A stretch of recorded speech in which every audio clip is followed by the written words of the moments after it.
नमस्कार मित्रांनो, मी आदित्य शिंदे माझ्या यूट्यूब चॅनलवर तुमच्या सर्वांचे सहर्ष स्वागत करीत आहे. आज आपण प्राचीन भारताचा इतिहास जाणून घेणार आहोत. प्राचीन भारताच्या इतिहासातील सर्वात मोठे, सामर्थ्यशाली व शक्तिवान राज्य असेल तर ते कोणते? तर ते मौर्य साम्राज्य होते. मौर्य साम्राज्याची स्थापना चंद्रगुप्त मौर्य यांनी केली. चंद्रगुप्त मौर्यांचा उद्देश होता की त्या काळातील मगध या महाजनपदांमध्ये लोकांवर खूप अन्याय केला जात असे, त्यांच्यावर जुलूम केला जात असे. हा जुलूम थांबवण्यासाठी चंद्रगुप्त मौर्यांनी मौर्य साम्राज्याची स्थापना केली. चंद्रगुप्त मौर्यांचा मंत्री चाणक्य यांचा या मौर्य साम्राज्य स्थापन करण्यात मोठा वाटा होता. मौर्य साम्राज्याची स्थापना इसवी पूर्व 185 मध्ये झाली. मौर्य साम्राज्याचा सुरुवातीचा विस्तार बिहार मध्ये झाला. मौर्य साम्राज्याची राजधानी पाटलीपुत्र म्हणजे सध्याची पटना आहे. मौर्य साम्राज्याचे पहिले राजे चंद्रगुप्त मौर्य आहेत.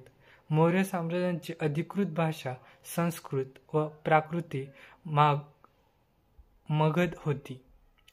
मौर्य साम्राज्याचा विस्तार उत्तरेकडील जम्मू काश्मीर राज्यापासून ते दक्षिणेकडील तमिळनाडू केरळ राज्यापर्यंत व पूर्वेकडील बंगालपासून ते पश्चिमेकडील अफगाणिस्तानपर्यंत होता. मौर्य साम्राज्यामधील आपसांमधील मतभेदांमुळे चंद्रगुप्त मौर्यांनी त्यांचा राजापदाचा राजीनामा दिला. चंद्रगुप्त मौर्यानंतर त्यांचा मुलगा बिंदुसार याने राजगादी स्वीकारली. बिंदुसाराच्या मृत्यूनंतर सर्वात प्रभावशाली व प्रसिद्ध असे सम्राट अशोक मौर्य साम्राज्याच्या राजगादीवर प्रस्थापित झाले. मौर्य सम्राट अशोकांच्या काळात मौर्य साम्राज्याचा विस्तार खूप वाढला व त्यांनी अनेक आसपासचे साम्राज्य मिळून मौर्य साम्राज्याला प्रतिभा स्थापन करून दिली. मौर्य साम्राज्य हे खूप मोठे होते. त्याचा राज्यकारभार पाहण्यासाठी त्याला 4 भागात विभागले गेले आहे.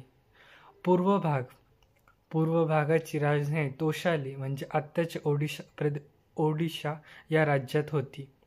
पश्चिम भागाची राजधानी उज्जैनी म्हणजे सध्याचे मध्य प्रदेश राज्यातील उज्जैन हे शहर.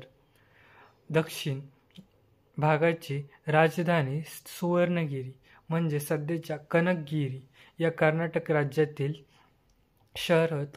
तर उत्तरेकडील विभाग हा तक्षशिला हा पाकिस्तानातील एका शहरातून पाहिला जात असे. मौर्य साम्राज्याचे शेवटचे राज्य बृहद हे होते. सम्राट अशोकानंतर मौर्य साम्राज्याला उतरती काळा लागली. त्यांच्यानंतर मौर्य साम्राज्यामध्ये आपसी मतभेद वाढत गेले. मौर्य साम्राज्याचा शेवटचा राजा बृहदत्त याचा त्याच्या सेनापतीने म्हणजेच पुष्यमित्र शंगांनी हत्या केली व अशा प्रकारे मौर्य साम्राज्याचा कारकीर्द संपुष्टात आली.